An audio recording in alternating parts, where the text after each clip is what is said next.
సొమ్ము చక్రవడ్డీ ప్రకారం రెట్టింపు కావడానికి 15 సంవత్సరాలు పడుతుంది.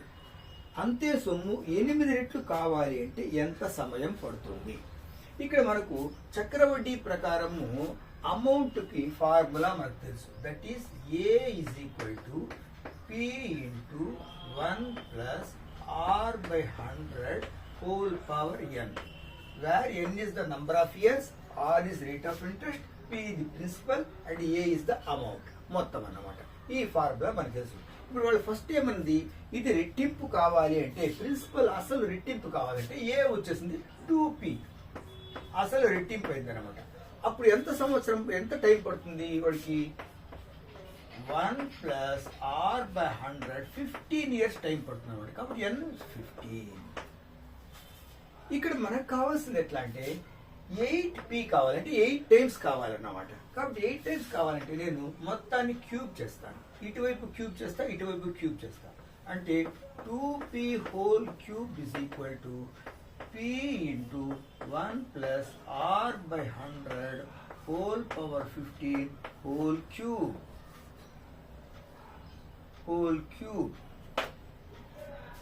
ఇప్పుడు చూడండి, ఇప్పుడు 2 క్యూబ్ p క్యూబ్, 2 క్యూబ్ ఏమో 8 అయింది, p క్యూబ్ అట్లే ఉంటుంది.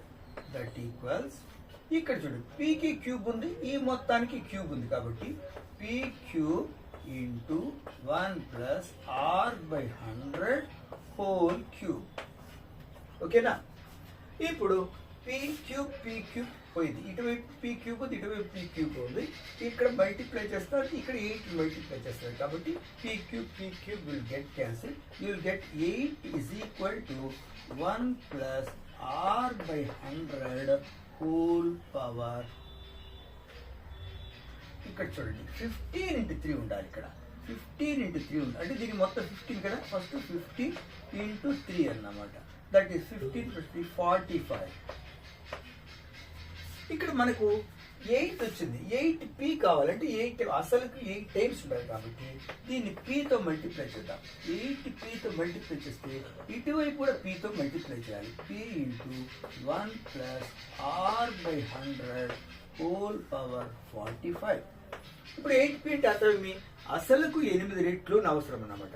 అసలుకి 8 రెట్లు అయినప్పుడు ఎంత టైం పడుతుంది? టైం వచ్చింది 45 ఇయర్స్. అంటే అసలుకి 8 రెట్లు అయినప్పుడు కావాలి అంటే మనకు టైం 45 ఇయర్స్ పడుతుంది.